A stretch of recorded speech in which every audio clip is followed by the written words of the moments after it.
at mas pinagtibay para sa Pilipino. DZRH. Una sa Pilipinas, una sa Pilipino. Serbisyong tapat sa'yo, DZRH.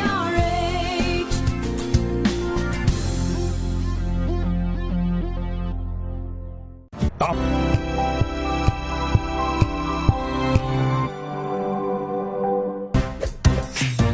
Tanggaling-galing mo, Smart dishwashing paste ko. Pritong ulam na masebo, plato o kaldero.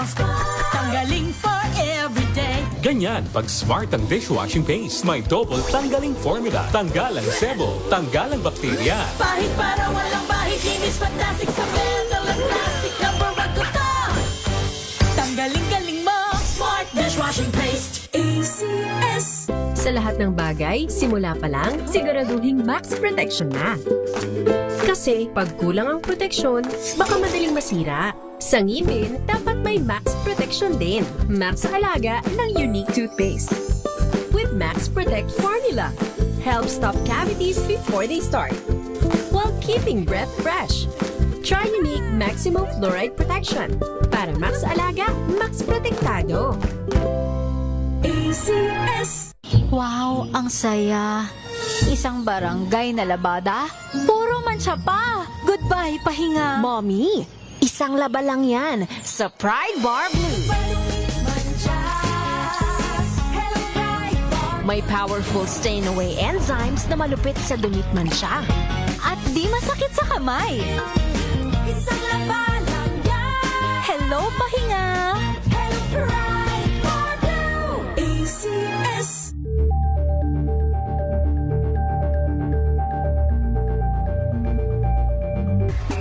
Galalala Falcon. Galalala Falcon. Ang bango ng sampayan. Tara na magsayawan. Calafabcon, amoy nakaka-joyful.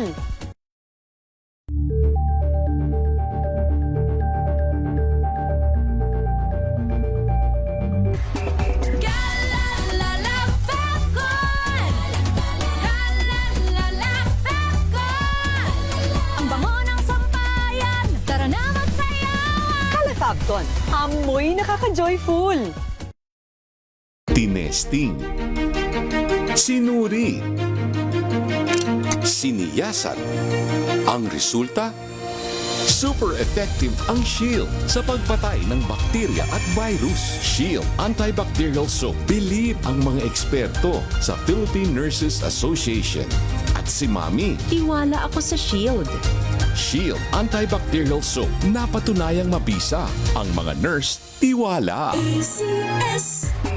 Galalala Falcon. Galalala Falcon.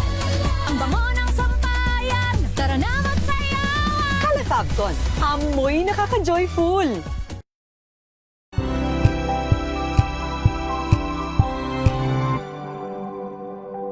Sa loob ng 86 na taon,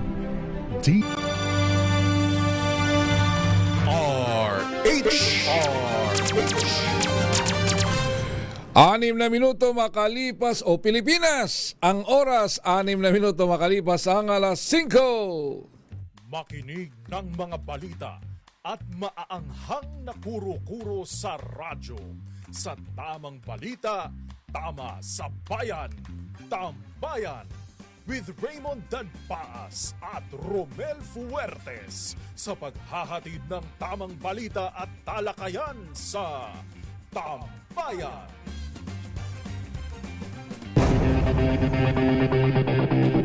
Ay, Luzon, Visayas, Mindanao. Kasama na ho yung ating mga kababayan na nasa ibayong dagat. Kami niyo mga kasama ngayong umaga ho ng Sabado. Ako ho si Raymond Dadpaas. At ito ang inyong lingkod, si Romel Fuertes. Para ho sa DZRH, sa una sa Pilipinas. Una sa Pilipino.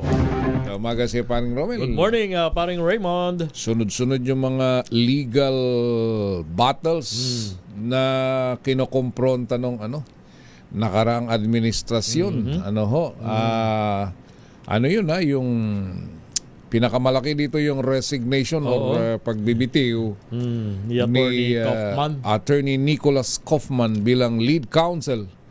Pero after, may liban pala kay Kaufman, meron din pang siyang, isa. ano yung Jacobs ba yun? Baka bigla, Oo nga sabi ko, sino to? Ngayon Bigla, ko lang narinig na meron pala siyang kapartner na gano'n. parang ano siguro yun eh. Siyempre, kumbaga galing sa law office mo ayun dalawa tayong partner di ba? Hindi ako available ngayon, partner. Ikaw muna. Ikaw muna ang titira nito. Ano ba talaga ang tunay na dahilan? Bakit makalipas ang isang taon? Mahigit isang taon. Oo. Oh. May isang taon. Ay Tama. magbibitiw itong si Attorney Kaufman saka yung kapartner niya. Meron ako nabasa na kasama daw sa kontrata Yung 1-year period. Depende nila kung i-extend o hindi. Ayun. So, tama din naman pala na yun ngayon na pagkakabanggit is March 31. Yes. Natapos na pala yung kanilang... So, March 31? Anong buwan na? Ibig sabihin, umasa pa si Kaufman na i-renew. Paano yung April niya? Na... Alam mo naman, parang metro ng taxi yan Yun na nga Habang maandar, yun ang unang patak ng patak ang metro niyan. Di ba? Hanggat Magkano di yun? tumitigil. Di ba?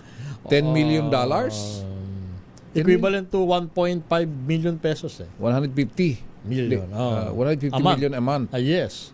Opo. Yun ang Yun ang pagtaya. Yun ang pagtaya. Siyempre, di naman nila... Di naman naaminin yun, siyempre. Di naman yan inaamin publicly. Kasi, ano yan usapan na ng kliyente at saka ng lawyer yan Lawyer-client Relationship. agreement. Yes. Yan.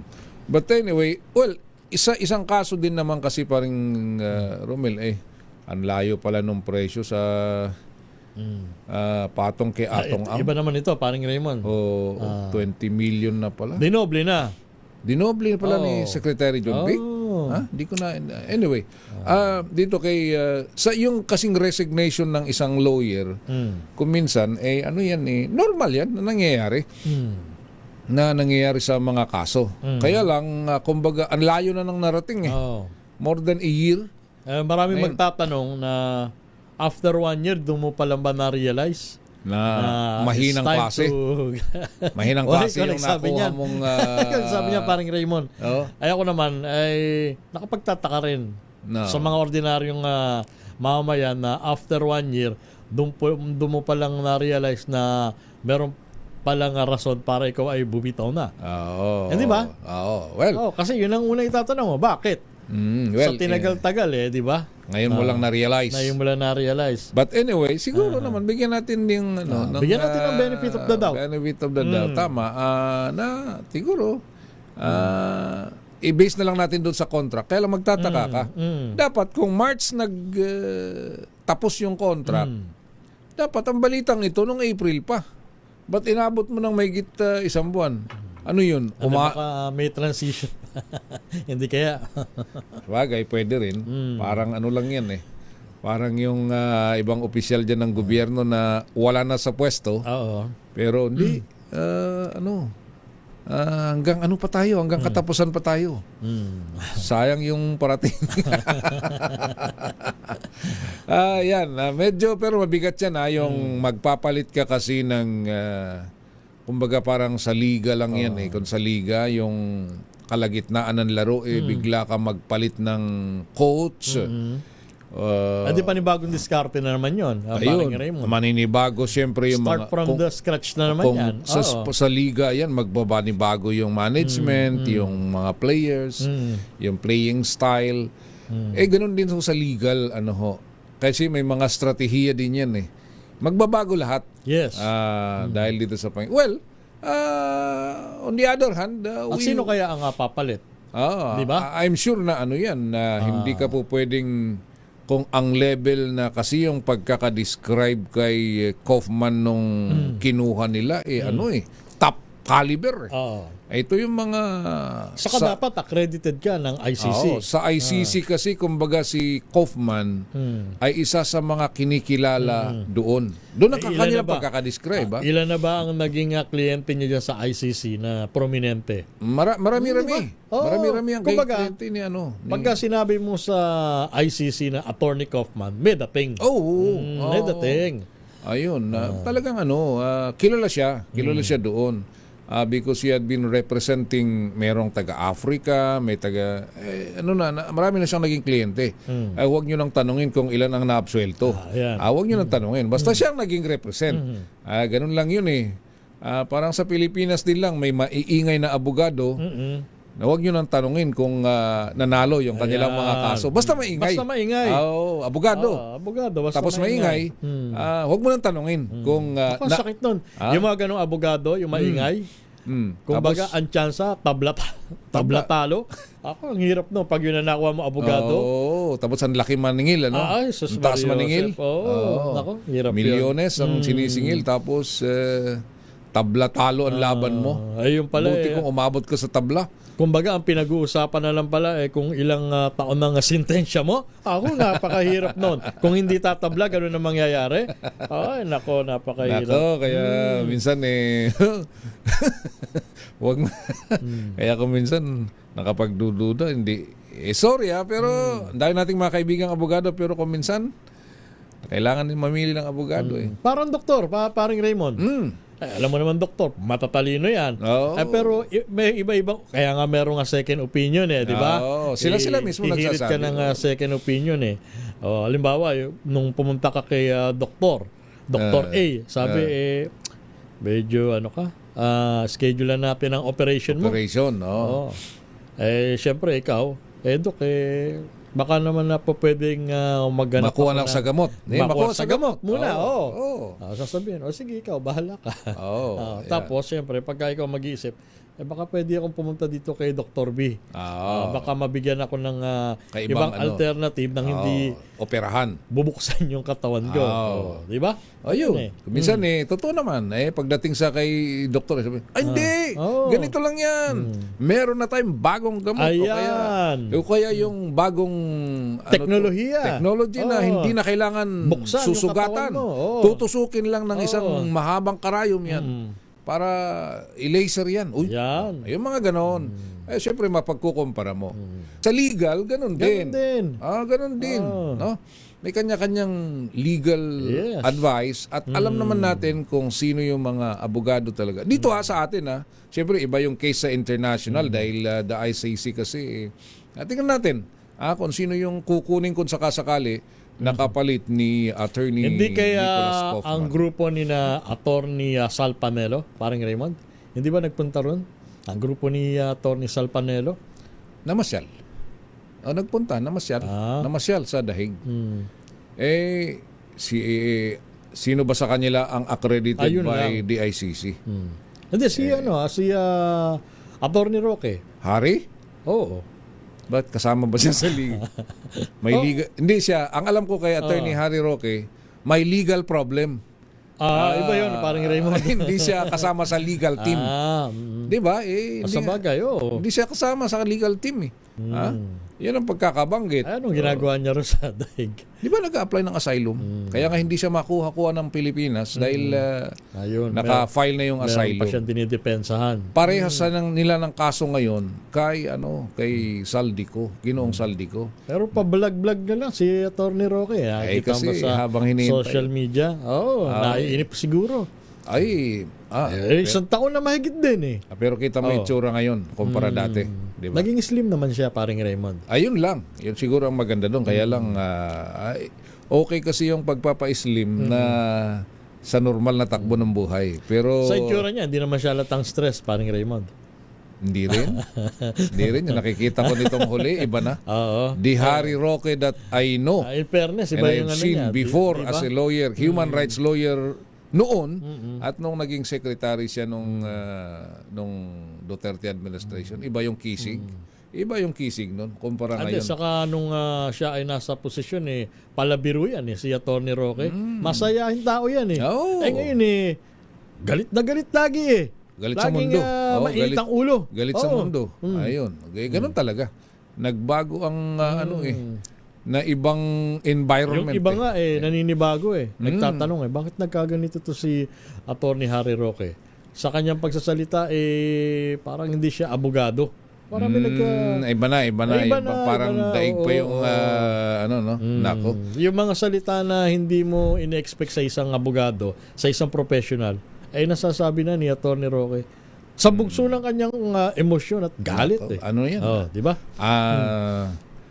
Epekto yan ng climate change.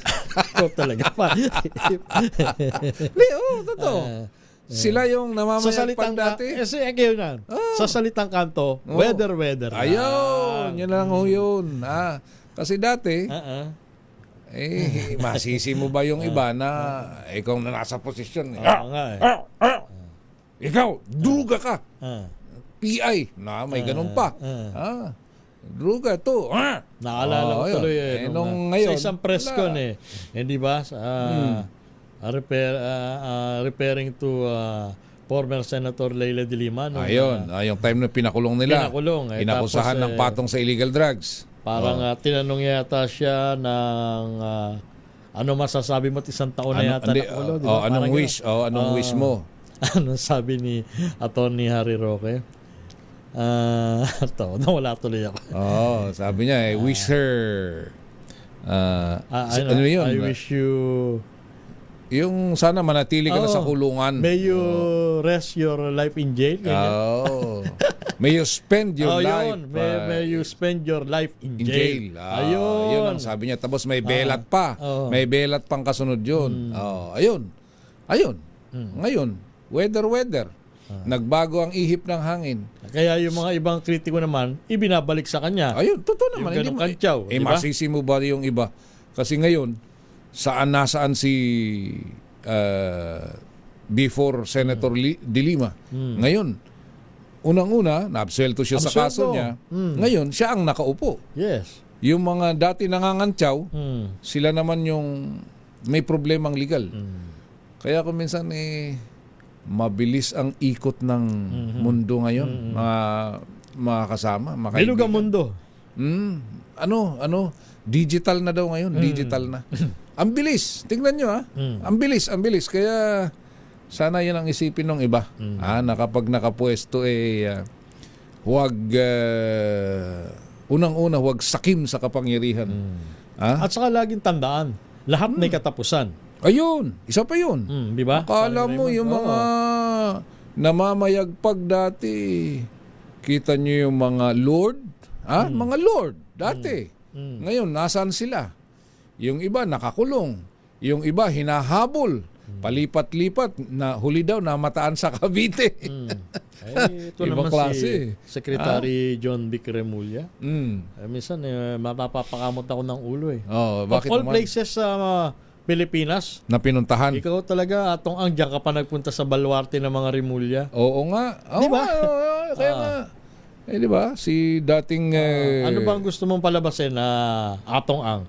Malaking insulto yan di ba? Malaking insulto yan sa pamilya Remulla. Biruin mo sa lahat ng lugar dito sa Pilipinas, diyan mo pa na isipan na magtago sa Cavite. Sa Cavite, pwede naman punta sa ibang lugar. Considering na 20 million na pala yung ipinatong patong sa ulo, kanya. yung kanyang pabuya. Malupit. But anyway, kaya yan sinasabi ko nga kanina, yung mga gustong kumita ng pera sa legal na parana, legal na parana, walang puwersahan. Hindi yung gaya ng iba dyan na humihingi daw ng 350 million. Iba naman yun. Sukol tuloy. Ito Swak 20 naman. million. Ano malinis. to? Malinis to. Ibibigay sa inyo ni Secretary John Vic Remulla. Kasi dati narinig ko 10 million pala, dinoble daw Baka mamaya halimbawang madali mo yan 20 million na yan, paring Raymond.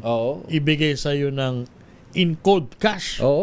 Hindi yung sinasabi nung iba na yung pinapalabas na tunay na pera daw, yung 350. Yung budol-budol.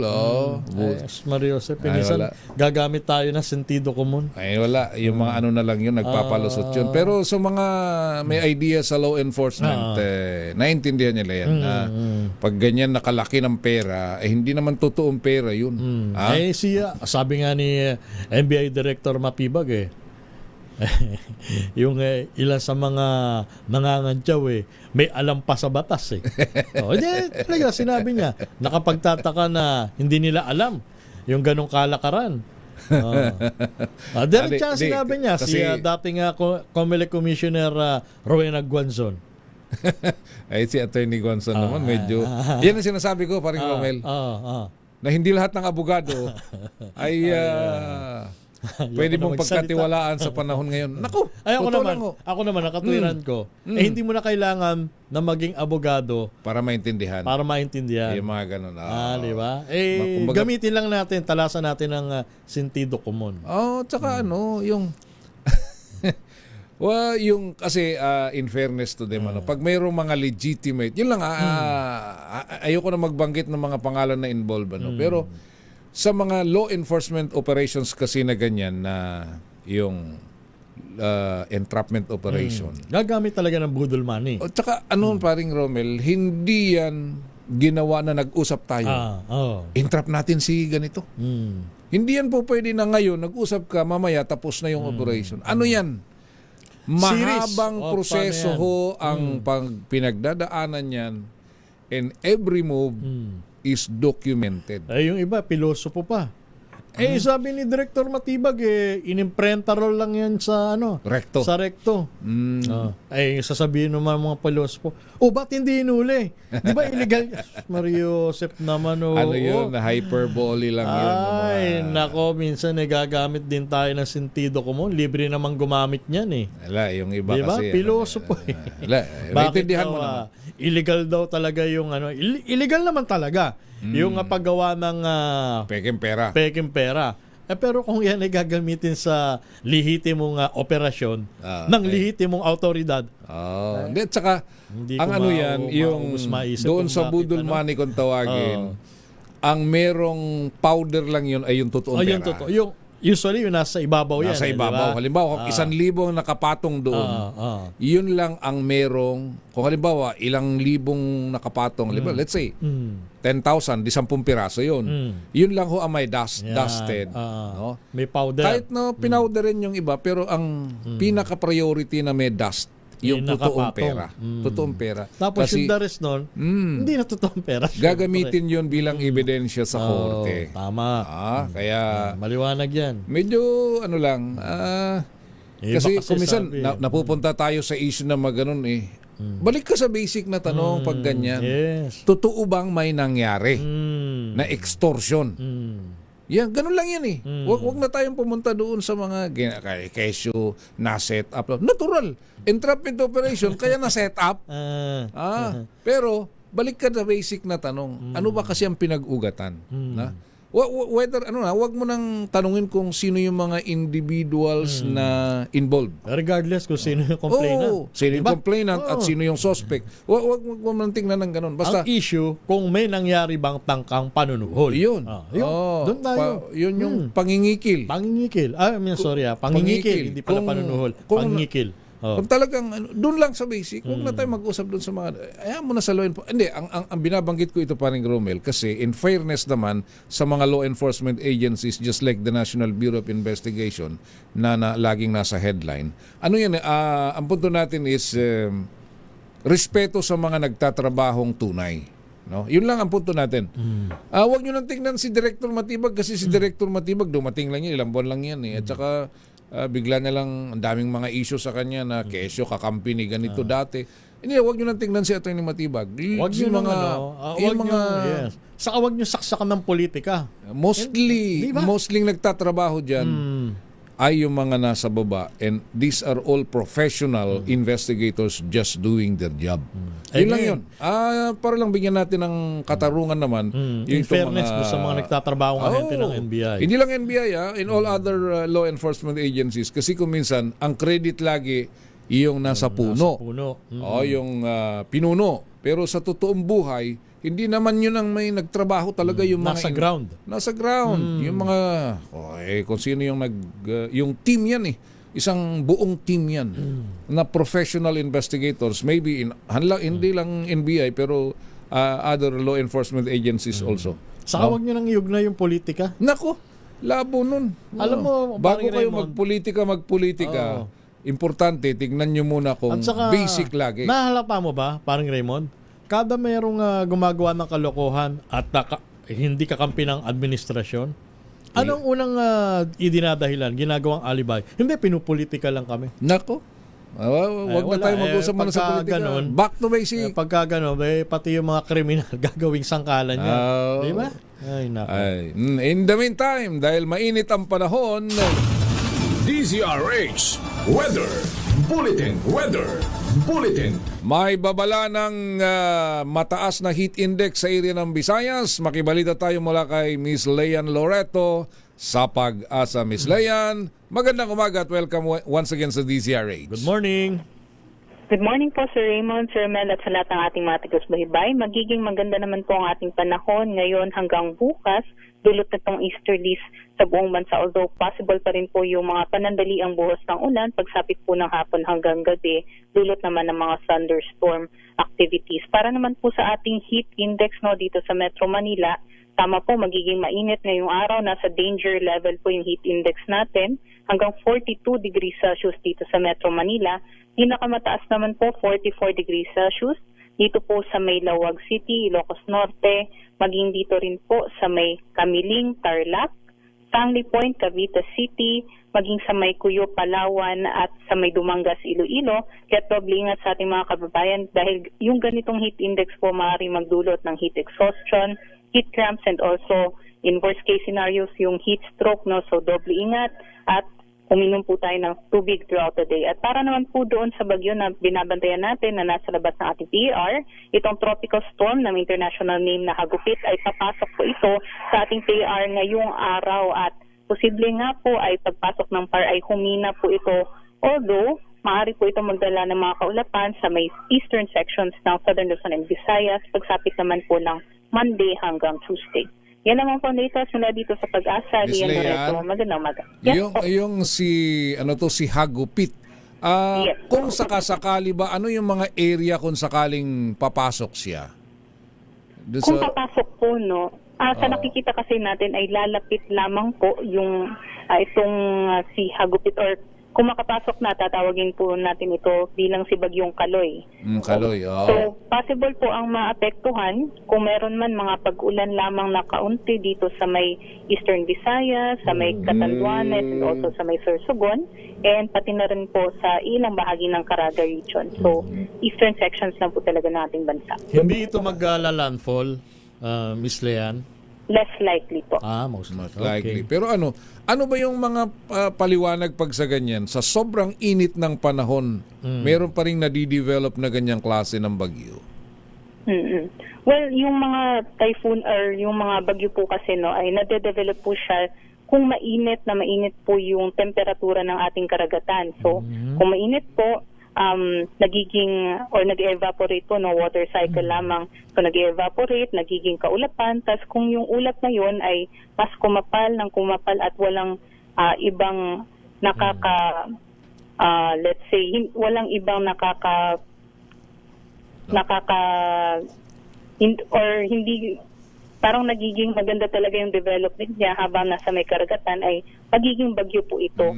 At yun sa panahon po ngayon ay meron naman talagang mga bagyo pagsapit po ng mainit na panahon. So, hindi siya unusual. Hindi pala unusual. Yes, tama po. Hindi naman po siya unusual. Ayun. Alright. Dito ba sa Metro Manila, ano ang in-expect natin na heat index ngayon? Sa Metro Manila hanggang 42 degrees Celsius po. Danger level po tayo. Mainit 42 ba? Sobra yun. Mainit, Sa Ilocos Sur, meron ka ba dyan, na Miss Leyan? Ilocos Sur. Yes po, sa Ilocos Sur, actually, malaking bahagi po ng Region 1 nasa danger level. Sa Ilocos Sur hanggang 42 degrees Celsius. 42 degrees po din. tayo. Nako. Mainit pa rin. So, bukod dito kay sa papasok na bagyong Kaloy, meron pa kayong tinataya na papasok na tropical cyclone ngayong Mayo? Miss Leyan? Well, ngayong Mayo, opo. Actually, after nitong si Bagyong Kaloy, meron pa po tayong possible na isa na bagyo base po sa ating forecast. Nako. Alright. Salamat, Miss Leyan, at magandang umaga. Maraming salamat po. Ingat po tayong lahat. DZRH Weather Bulletin. Si Miss Leyan Loreto mula doon sa Pag-asa. Tinanong ko yung Ilocos Sur. Bigla ko naalala pa rin, Romel. Meron kasing advisory mula sa local government ng Cervantes, Ilocos Sur at sa Kasuyo Ilocos Sur. Dahil ngayong araw, isasara from 8 a.m. to 3 p.m. yung Suyo Cervantes Road from Tagudin. Dahil gaganapin for the first time in historically yung Tour of Luzon. Yung Ayan. karera ng mga bisikleta. Ayan, yung mga siklista. Mga siklista. Oo. Ang leg ngayon, hindi ko alam kung pang ilang leg na to, ay o pang ilang stage na. Kung anong stage. Kasi, ayun ko, stage 9 na ba o nakalampas na, is from Candon to Besangpas. Yan yung ngayong araw. Ngayong araw. Kaya isasara muna para kasi kung minsan mahirap din naman yung may commuter na dumadaan habang nagkakarera So, abiso na rin doon sa mga motoristang dadaan dyan sa area, 8 a.m. ang narinig natin ay 8 a.m. to 3 p.m. Sarado ho yung Suyo Cervantes Road because of the Tour of Luzon. Stage na manggagaling, magsisimula ngayong umaga doon sa Candon, matatapos ho sa historical na Besangpas Monument. Ang oras natin, Pilipinas, ang oras 5:33 ng umaga. Tamang balita at talakayan sa Tambayan.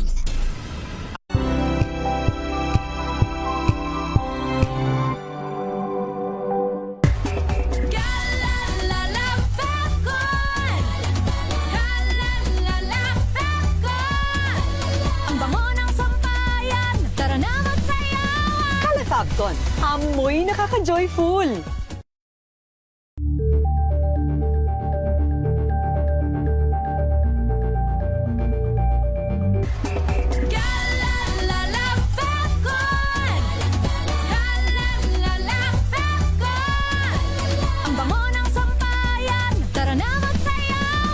Fabcon, amoy nakaka-joyful.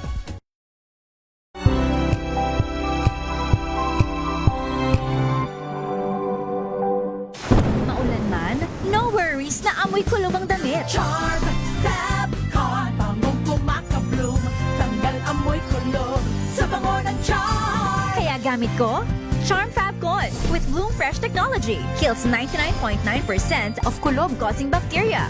May aroma burst pa of thousands of flowers and berries. Ang sampay sa loob, no amoy kulob. Bangong kumakabloom sa charm. Charm Fabcon.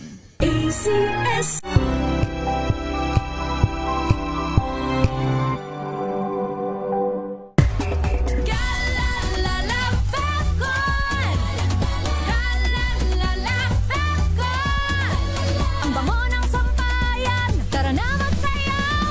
Fabcon, amoy nakaka-joyful.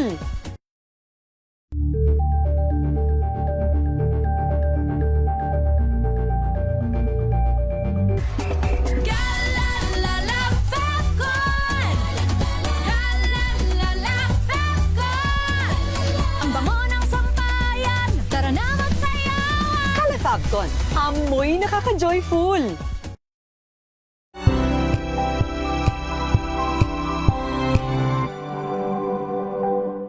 Hello, Washi! Laundry day na naman! Yay! Anong meron? Mancha ng chocolate, putik, may libag pa! Kaya natin yan! With Pride Washing Machine Detergent, may triple stain-away formula. Tanggal ang makapit, madikit, at malupit na dumit mancha. Kaya easy-easy ang labada. Mula noon hanggang ngayon! All you need is pride! All you need is pride! ACS.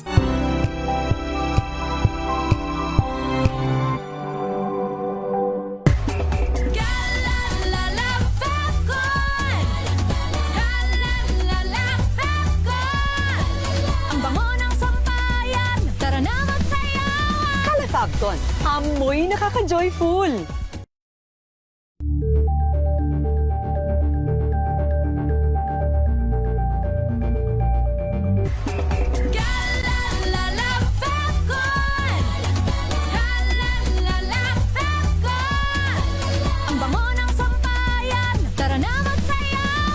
Fabcon, amoy nakaka-joyful.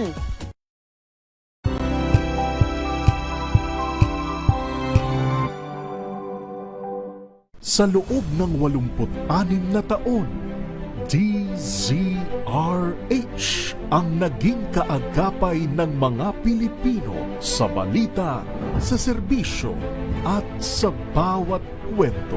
86 na taon ng tiwala at sa mga darating pang taon, mas pinalakas at mas pinagtibay para sa Pilipino. DZRH. Una sa Pilipinas, una sa Pilipino. Serbisyong tapat sa'yo, DZRH.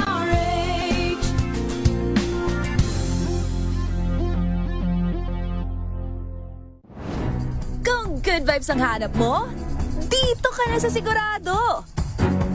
Mula sa mga istoryang nagbibigay ng inspirasyon hanggang sa mga kwentong may dalang solusyon.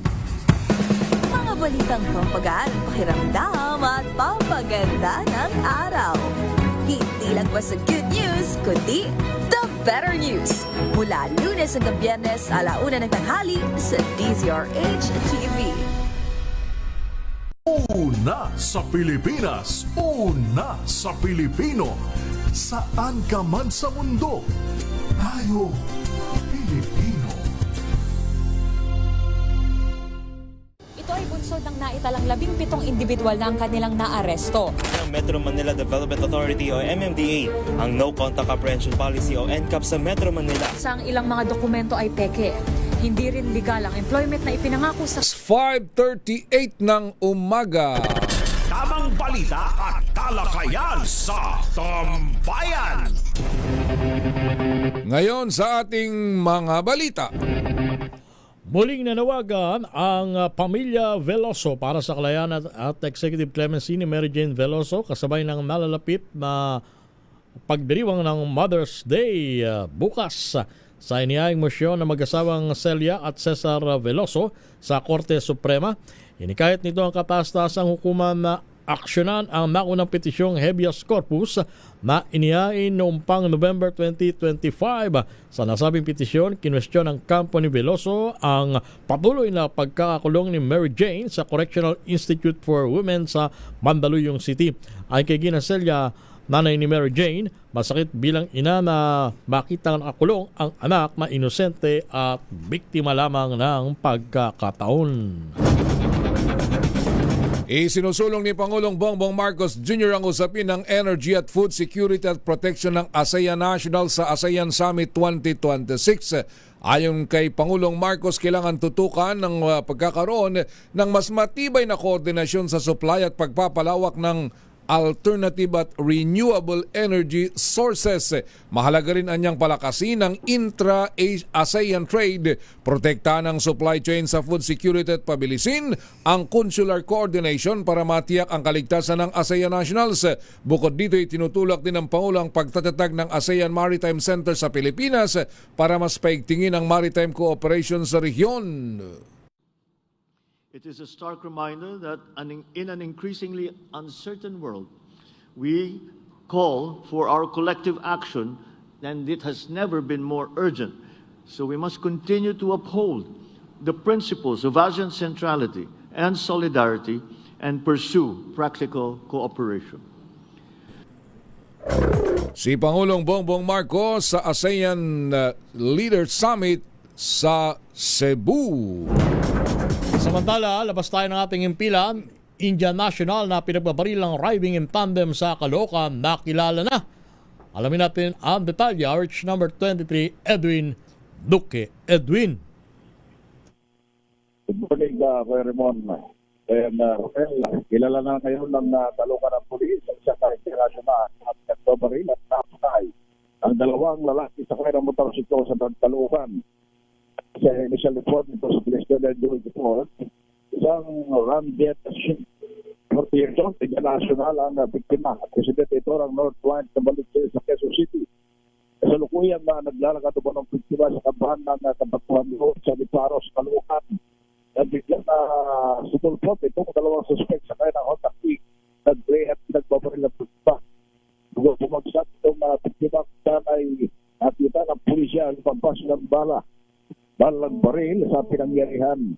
ay official, patuloy pa rin yung kanilang ginagawang backtrack upang doon sa mga dinaanan ng dalawang suspect upang matukoy at paragutin sa naturang krimen. Aresto na 3 Edwin Duque nagulat na sa aresto na sa Pilipinas, una sa Pilipino. Maraming salamat, Edwin Duque. Inaresto ang 4 na environmental activist mula sa Greenpeace Philippines matapos sila magdaos ng isang protest rally habang isinasagawa ang ASEAN Summit sa Lapu-Lapu City sa Cebu kahapon. Ayon sa Greenpeace Philippines, mapayapang nagsasagawa ng protesta ang naturang mga aktivista na pawang volunteers nila nang bigla na lamang silang arestuin ng mga pulis.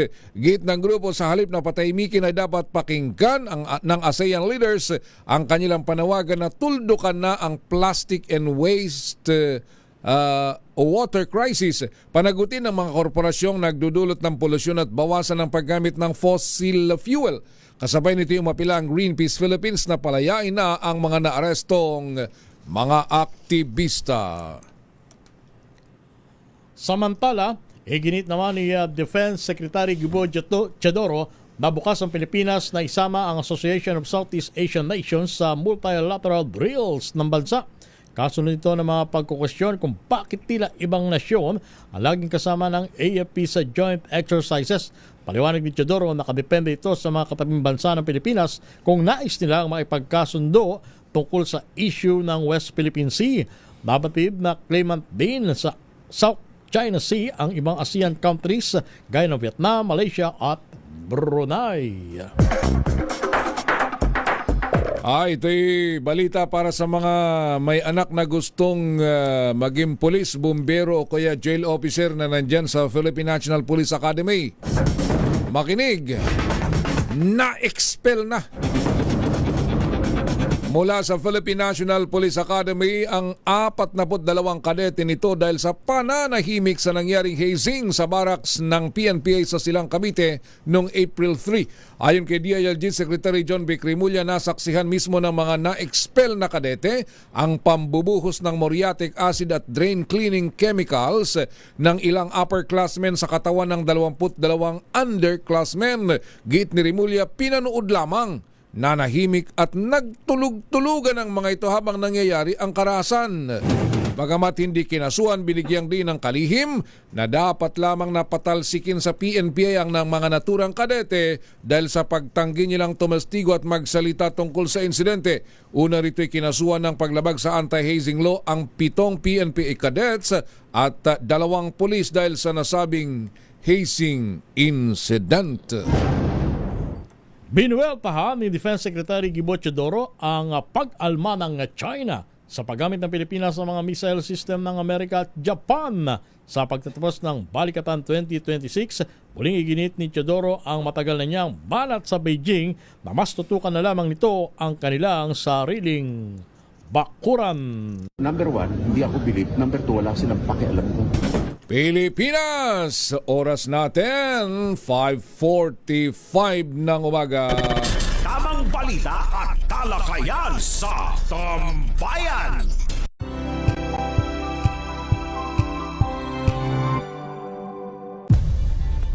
Nagsimula sa pangarap hanggang sa maabot ang tagumpay. Iba't ibang kwento, iba't ibang mukha ng atletang Pilipino. Mas pinatindi, mas pinalakas, at mas pinaaksyon sa Match Point tuwing Sabado, 12:30 ng tanghali sa DZRH TV.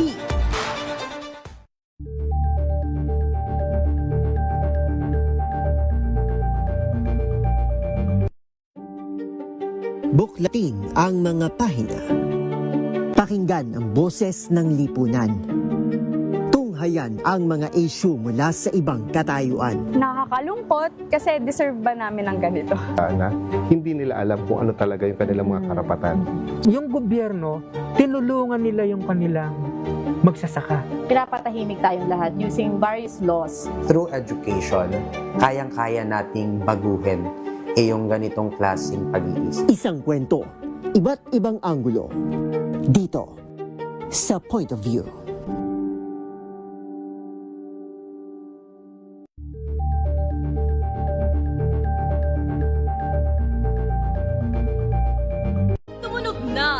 Kagandingan para sa kalikasan. Ang itinanghal bilang Best AM Radio Program Host ay si Cesar Chavez para sa special on Saturday ng DZRH.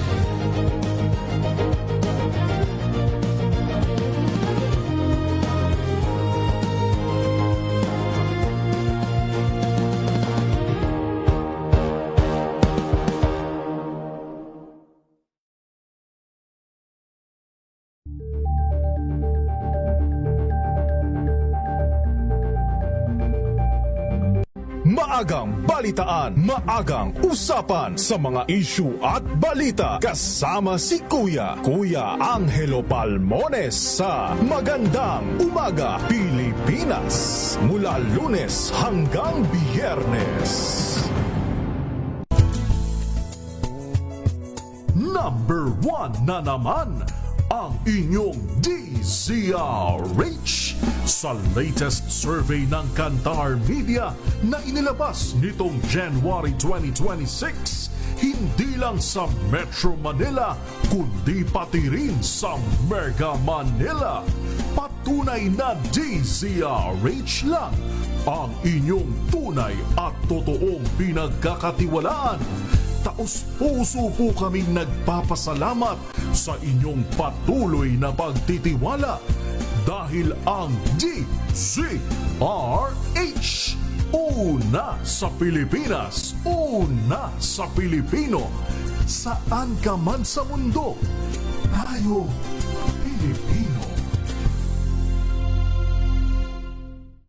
We've got you covered. From the hottest hits, exclusive interviews, kilig to the bones fan meet experience, and hataw performances of your favorite stars. Saturdays, 12 noon, dito lang sa DZRH TV.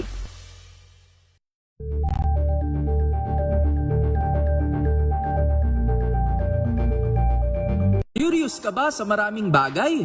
Kami na ang bahala dyan. Aalamin, tutuklasin at bibigyang linaw namin ang mga katanungang bumabagabag sa inyong isipan. Sa programa kung saan ang bawat sagot ay galing lamang sa mga eksperto. Ang Pilipinas, alas 5:50. Tamang balita at talakayan sa Tambayan. Bukod sa mga tricycle at jeepney drivers, kasama din sa mga tumanggap ng ayudang bigas ang mga senior citizens sa Mandaluyong City. Mismong si Mayor Menchie Abalos ang nanguna sa unang tranche ng rice distribution para sa 27 barangay sa syudad. Ginawa ang pamamahagi sa evacuation center sa Acacia Lane, extension sa Barangay Addition Hills. Ayon kay Mayor Abalos, kasamang mga matatanda sa mga tumanggap ng tig 10 kilo ng bigas na inihatid sa mga barangay sa kanilang mga bahay. Batay sa pagtaya, hindi bababa sa 9,000 senior citizens at mahigit 6,000 drivers ang nakinabang sa naturang pamamahagi sa ilalim ng Local Government Support Fund, financial assistance to LGUs ng national government.